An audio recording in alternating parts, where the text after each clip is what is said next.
నా పేరు దోమల నాగేంద్ర, ఎనర్జీ వాస్తు ఎక్స్పర్ట్. ఈ వీడియోలో సంతానము లేకపోవడానికి వాస్తుకు ఏమైనా సంబంధం ఉందా అంటే నా పరిశోధనలో తెలిసిన పాయింట్స్ నేను చెప్తున్నానండి. అంటే మెడికల్ పరంగా ఏ ప్రాబ్లం లేదు, they are fit according to medical.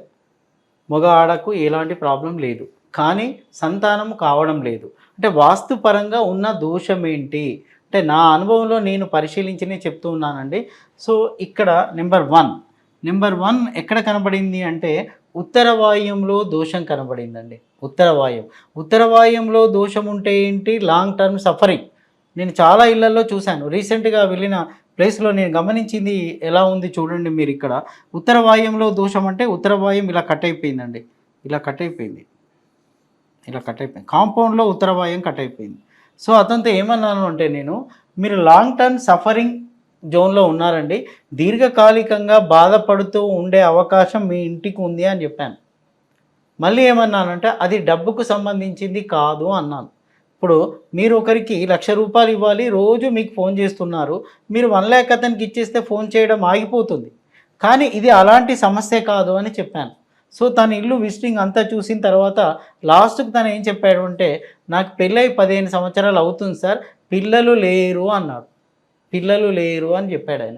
కారణం ఏం జరిగింది, అక్కడ ఉత్తర వాయుం కట్ అయిపోయింది. లాంగ్ టర్మ్ సఫర్ అవుతున్నారు సంతానం లేకుండా. సో దీని మూలంగానే అతనికి ఉత్తర వాయుము కట్ అయిపోయింది.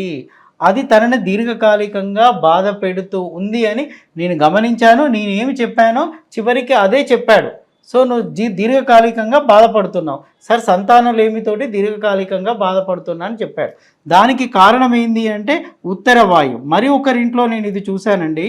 నేను మరొకరింట్లో ఎలా చూశానంటే ఇదే ఉత్తర వాయుంలో చూశాను. ఏ విధంగా చూశాను అంటే వారు ఏం చేశారు అని అంటే, ఇక్కడ మెట్లు, ఇది అండి, వారికి ఇక్కడ మెట్లు ఉన్నాయి, ఇవన్నీ మెట్లు, ఈ మెట్లు ఉన్నాయి. మెట్ల కింద బాత్రూమ్ కూడా కట్టేశాడు. సో కాంపౌండ్ మెట్లన్నీ కలిసిపోయి ఉన్నాయండి, ఇలా ఉన్నాయి మొత్తం. అంటే కాంపౌండ్ మెట్లు కలిసి ఉన్నాయి, మెట్ల కింద బాత్రూమ్ ఉంది. సో ఇది చూసి అతనితో కూడా నేను ఇదే అన్నాను, మీరు ఉత్తర వాయు దోషంతో సఫర్ అవుతున్నారండి, మీరు దీర్ఘకాలికంగా బాధపడే సంఘటన మీ జీవితంలో జరగవచ్చు అన్నాను.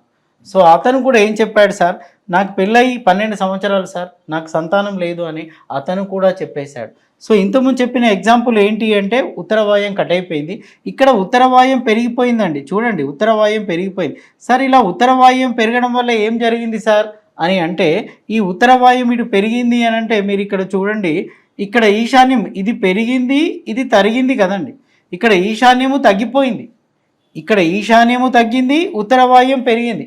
ఎప్పుడైతే ఈశాన్యము తగ్గిందో అతనికి సంతానలేమి సమస్యలు వస్తూ ఉంటాయి, వంశాభివృద్ధి ఉండదు, పిల్లలు ఉండే అవకాశమే లేదు. ఎందుకు అంటే ఈశాన్యము తగ్గిపోయింది. ఇప్పుడు ఈశాన్యం దానికి లింకప్ అవుతుందండి. ఈశాన్యం ఏ విధంగా లింకప్ అవుతుంది, ఇది పెరిగింది, ఇది తరిగింది. ఇది పెరిగిందని ఎలా చెప్తారు అంటే, ఇది మొత్తం చూడండి కాంపౌండ్తో సహా కలిపి కట్టేసుకున్నాడు ఆయన. అంటే మెట్లు ఉన్నాయి, మెట్ల పక్కన ఈ మెట్లు కాంపౌండ్ కలిపేశాడు. అంటే ఇది కంప్లీట్గా పెరిగిపోయిందండి. ఉత్తర వాయుం పెంచుకున్నాడు, ఇది పెరిగింది, ఇది తరిగింది. ఉత్తర ఈశాన్యము తరిగిపోయింది, తను ఈశాన్య లోపంతో బాధపడుతూ ఉంటాడు. అక్కడ ఉత్తర ఈశాన్యము లోపం జరిగిపోయింది తనకి. సో దానివల్ల ఏమవుతుంది అని అంటే, ఈశాన్యం లోపించింది అంటే సంతాన లోపం ఉంటుంది, వంశాభివృద్ధి ఉండదు. ఇది ఎవరు అడిగినా చెప్తారండి. ఈశాన్య లోపం ఏం చేస్తుంది, సంతానాభివృద్ధి ఉండదు. మరొక సందర్భంలో ఇంట్లో మగ సంతానము ఉండదు, ఆడపిల్లలు పుడుతూనే ఉంటారు. సో ఇక్కడ చూస్తే తనకు సంతానం లేకుండానే జరిగిపోయింది. కారణం ఏంటి అంటే ఉత్తర ఈశాన్యము తరిగిపోయింది, ఉత్తర వాయుం పెరిగిపోయింది. మీకు ఇంతకుముందు చెప్పిన దాంట్లో కూడా సేమ్ సిమ్టమ్ అండి. ఇక్కడ కాంపౌండ్లో కట్ అయిపోయింది అన్నాను, ఇది పెరిగిపోయింది, ఉత్తర ఈశాన్యం పెరిగిపోయింది. మీరు అనొచ్చు, సార్ ఉత్తర ఈశాన్యం పెరిగితే మంచిదే కదా, ఏదైనా క్రమబద్ధంగా పెరుక్కుంటూ ఉండాలి, దానికో పద్ధతి, దానికో విధానం ఉంటుంది. అంతేగాని సడన్గా ఇలా వచ్చి ఇలా పెంచేస్తే సో ఉత్తర ఈశాన్యం పెరిగిపోయింది కదా అంటే ఇక్కడ తరిగిపోయిందనే విషయాన్ని నువ్వు మర్చిపోతున్నావు. ఇక్కడ తరిగింది, ఇక్కడ పెరిగింది, అది కూడా ఇంబ్యాలెన్స్ చేస్తూ ఉంటుంది. మరి దీనికి నైరుతికి కూడా సంబంధం ఉంటుంది. ఇదేమో ఉత్తర వాయుం అండి, ఇది ఉత్తర వాయుము, ఇది వచ్చేసి ఈశాన్యము, ఇది ఈశాన్యం. నేను ఎందుకు రాస్తున్నాను అంటే మీరు గమనించుకోండి, ఇది వచ్చేసి నైరుతి అండి, ఇది వచ్చేసి నైరుతి. ఈ ఒక్క ఇంపాక్ట్ తోటి ఎన్ని చోట్ల దాని ఎఫెక్ట్ పడుతుందో తెలుసా? ఉత్తర వాయుం ఇటు పెరిగింది అంటే ఉత్తర ఈశాన్యం తరిగింది, ఉత్తర ఈశాన్యం తరిగిందంటే దీని ఎఫెక్ట్ వచ్చేసి నైరుతిలో పడుతుందండి. మీకు తెలియకుండానే నైరుతి డ్యామేజ్ అవుతూ ఉంటుంది. అంటే నైరుతి ఎఫెక్ట్ కూడా వచ్చేసింది. ఈ ఒక్క సిమ్టమ్స్ తోటి నైరుతి ఎఫెక్ట్ కూడా వచ్చేసింది. మరికొన్ని ఇళ్లలో ఎలా జరుగుతూ ఉంటుంది అని అంటే ఈశాన్యమే డైరెక్ట్ డ్యామేజ్ అయిపోతూ ఉంటుందండి.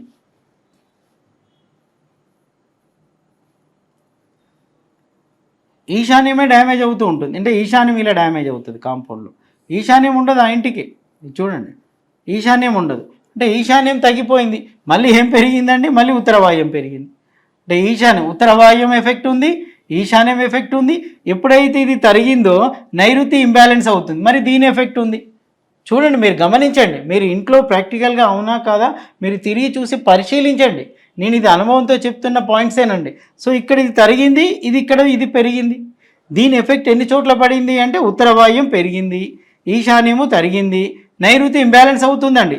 ఇది ఇలా వచ్చింది అంటే దీని ఇంపాక్ట్ ఇక్కడ పడిపోతుంది, నైరుతి ఇంబ్యాలెన్స్ అవుతూ ఉంటుంది. సో దీనివల్ల కూడా వంశ అభివృద్ధి ఉండదు, సంతానము కలిగే అవకాశాలు చాలా చాలా తక్కువ. అంటే మీరు అడుగుతారు మరి నేనేం చేయాలంటే సరి చేసుకోండి అంతే, ఇది బ్యాలెన్స్ చేసుకోమని చెప్తున్నా.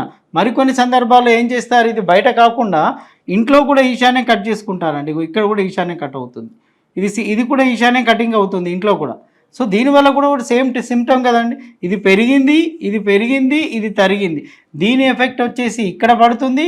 సేమ్ 1 2 3 పాయింట్స్, ఈశాన్యము ఉత్తర వాయుము ఈశాన్యము నైరుతి 3 ప్లేసెస్ డ్యామేజ్ అవుతున్నాయి. ఒకే సిమ్టమ్స్ తోటి 3 ప్లేసెస్ డ్యామేజ్ అవుతున్నాయి.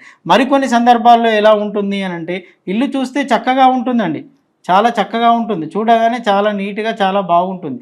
కానీ ఇక్కడ జరిగేది ఏమవుతుంది, కొందరి కాంపౌండ్లో నైరుతే కట్ అవుతుంది. ఈ నైరుతి బాగా కట్ అయిపోయి ఉంటుంది కాంపౌండ్. ఎప్పుడైతే నైరుతి కట్ అయిపోయిందో దీని ఎఫెక్ట్ వచ్చేసి మళ్ళీ ఈశాన్యంలో పడుతుంది కదా.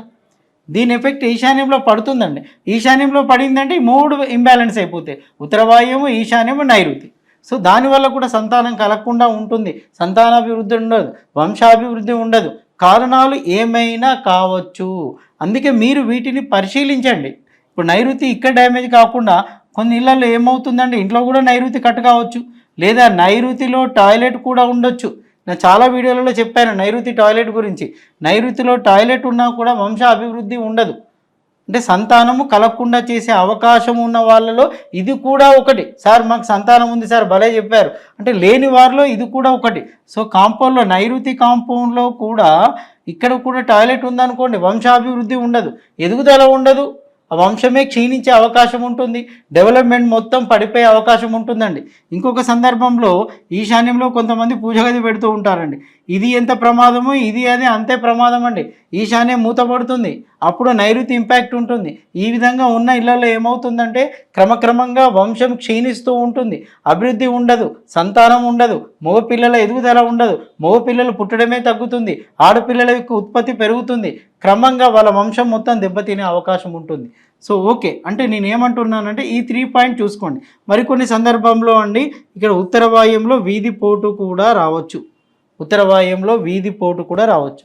ఈ ఉత్తర వాయుం వీధి పోటు కూడా ఉత్తర ఈశాన్యాన్ని ఉత్తర వాయుయాన్ని డ్యామేజ్ చేస్తుంది, ఉత్తర వాయుంలో బలం లేకుండా చేస్తుంది, అది గమనించండి. మరికొన్ని సందర్భంలో ఏమవుతుందంటే నైరుతి వీధి పోటు కూడా రావచ్చండి. ఇది పడమర నైరుతి వీధి పోటు రావచ్చు, దక్షిణ నైరుతి వీధి పోటు కూడా రావచ్చు. ఈ విధంగా వీధి పోట్లు వస్తే కూడా నైరుతిలో బలం తగ్గిపోతూ ఉంటుంది, నైరుతి డ్యామేజ్ అవుతుంది. నైరుతి బాగుంటూనే ఈ ఇంటి యజమాని చాలా స్ట్రాంగ్గా ఉంటాడు, పబ్లిక్లో తిరగలుగుతాడు, గల్లెగిరేసుకొని పబ్లిక్లో సక్సెస్ రేట్ పెరుగుతూ ఉంటుంది, లీడర్గా ఎదుగుతాడు, అందరూ తనని నమస్కరిస్తూ ఉంటాడు. ఈ నైరుతి బాగాలేదనుకోండి ఏదో ఒక లోపం వస్తుంది, ముఖ్యంగా సంతాన లోపం కూడా వచ్చే అవకాశం నేను చూశాను. పిల్లలు కలకపోవడం, సమాజంలో తిరగడానికి ఇబ్బందిగా ఉండడం, తను తక్కువగా అనే ఫీలింగ్తో ఉండడం, ఇవన్నీ జరిగే అవకాశాలకు కారణం కూడా నైరుతే. అందుకే మీరు మీ ఇంట్లో సింపుల్ అనమాట, సంతాన లోపం ఉంది అంటే ఫస్ట్ మీరు ఏం చెక్ చేసుకోండి అంటే ఉత్తర వాయుము ఎలా ఉందో చూసుకోండి, లాంగ్ టర్మ్ సఫర్ అవుతూ ఉండే అవకాశం ఉంటుంది. ఇంకొక పాయింట్ ఏం చెప్తాను అంటే ఈశాన్యం ఎలా ఉందో చూసుకోండి. ఇంకో పాయింట్ ఏం చెప్తానంటే నైరుతి. ఇంకొకటి ఇది ఎడిషనల్ పాయింట్ అండి, నేను అనుభవంలో చూశాను కాబట్టి చెప్తూ ఉన్నాను. కొంతమంది పేరెంట్స్ ఎవరైనా వారి ఇంట్లో వాళ్ళ అమ్మాయికి పిల్లలు కావట్లేదని బాధపడుతూ ఉంటే మీ ఇంట్లో కూడా చెక్ చేసుకోండి. ఇది ఈ పాయింట్ ఏ బుక్‌లలో, ఏ గ్రంథాల్లో, ఏ పురాతన గ్రంథాల్లో, కొత్త గ్రంథాల్లో ఉండదు. ఇది నేను అనుభవంతో చెప్తున్న పాయింట్.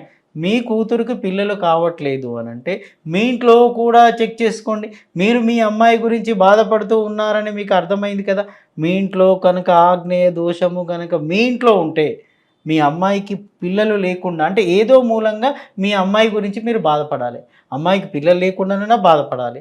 లేదా అమ్మాయి భర్తతో కలిసి ఉండకుండా ఉండడం వల్లనా బాధపడాలి. వాళ్ళ అభివృద్ధి లేకుండా ఉండడం వల్లనా బాధపడాలి. దీనికి కూడా ఒక కారణం నేను గమనించాను. అంటే మీ ఇంట్లో ఆగ్నేయంలో ఎలా ఇక్కడ గనక ఈ ఆగ్నేయం కట్ అయిపోయినా అంటే ఇక్కడ ఆగ్నేయం కొందరిలో ఇలా కట్ అవుతుందండి. సో ఇది కూడా ప్రాబ్లమే. ఆగ్నేయం కట్ అయిపోయినట్టే. లేదా ఇంట్లో అయినా ఇక్కడ టాయిలెట్ ఇచ్చేస్తుంటారు. ఇంట్లో ఆగ్నేయంలో టాయిలెట్. అది కూడా ఆగ్నేయ దోషమే. కొన్ని ఇళ్ళల్లో ఏం చేస్తారు కాంపౌండ్‌లో ఇక్కడ ఆగ్నేయంలో టాయిలెట్ ఇస్తారండి. ఇది ఆగ్నేయ మూలకు కప్ అయిపోతుంది. అది కూడా ఆగ్నేయ దోషమే. అంటే అమ్మాయి వాళ్ళ ఇంటి గురించి చెప్తున్నాను. మీరు కూడా గమనించుకోండి. ఈ మధ్య అమ్మాయి పెళ్లి కావడమే కష్టము. ఇలాంటి సమస్యలు వస్తే తల్లిదండ్రులు తలెత్తుకోవడం కష్టమవుతుంది. భారంగా మారిపోతుంది కాబట్టే చెప్తున్నాను. మరియు ఇక్కడ వచ్చేసి సెప్టిక్ ట్యాంక్ ఉందని మీరు అనొచ్చు. మా అమ్మాయి ఇంటికి వాళ్ళ ఇంటికి సంబంధం ఏందంటే ఉంది. నేను గమనించాను. మీ ఇల్లును పరిశీలించుకోండి. సో ఇక్కడ ఆగ్నేయంలో సెప్టిక్ ట్యాంక్ వచ్చిందనుకోండి అది ప్రాబ్లం చేస్తుంది. ఆగ్నేయం కింద ఇక్కడ మెట్లు వచ్చాయండి. మెట్ల కింద మీరు బాత్రూమ్ ఇచ్చారనుకోండి అది కూడా ప్రాబ్లం చేస్తుంది. అంటే ఆగ్నేయం పెరిగిపోతుంది ఆ ఇంటికి. సో ఇక్కడి నుంచి మళ్ళీ కాంపౌండ్ ఇలా వచ్చిపోయింది అనుకోండి అది కూడా ఆగ్నేయం పెరిగిపోతుంది. ఇక్కడ తూర్పాగ్నేయం వీధిపోటు ఉందనుకోండి అది కూడా ఆగ్నేయము పెరిగిపోతుంది. ఈ పాయింట్ ఎడిషనల్ పాయింట్ అండి. ఈ 3 పాయింట్లు మీ ఇంట్లో ఉన్న చూసుకున్న తర్వాత మీకున్న మీ అమ్మగారింట్లో గనక అంటే ఇంటి యజమానురాలికి చెప్తున్నాను. మీ తల్లిగారింట్లో గనక ఆగ్నేయంలో ఏమైనా దోషం ఉందో చూసుకోండి. ఎందుకంటే నేను ఇవన్నీ చూసి సెట్ చేసిన తర్వాత చాలా మంచి ఫలితాలు వచ్చాయండి. సో నేను గొప్ప చెప్పుకోవడం కాదు.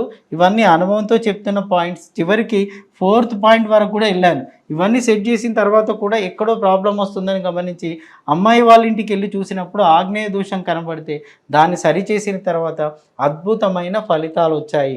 దీనికోసం ఏ వాస్తు వ్యక్తిని పిలిచి చూపించుకోవాల్సిన అవసరం లేదండి. ఇంక్లూడింగ్ మీ నాకు కూడా కాల్ చేయాల్సిన అవసరము లేదు లేదు లేదు. మీరు ఇవన్నీ పరిశీలించుకొని ఈ పొరపాట్లు లేకుండా చూసుకోవడం వల్ల మీరు మీ వంశాభివృద్ధి ఉంటుంది. మీ సంతానం కలిగే అవకాశం ఉంటుంది. ఈ మార్పులు లేకుండా మీరు గ్రహించినప్పుడు సక్సెస్ రేట్ సాధిస్తారని చెప్పి నేను ఆశిస్తున్నాను. కట్ చేసి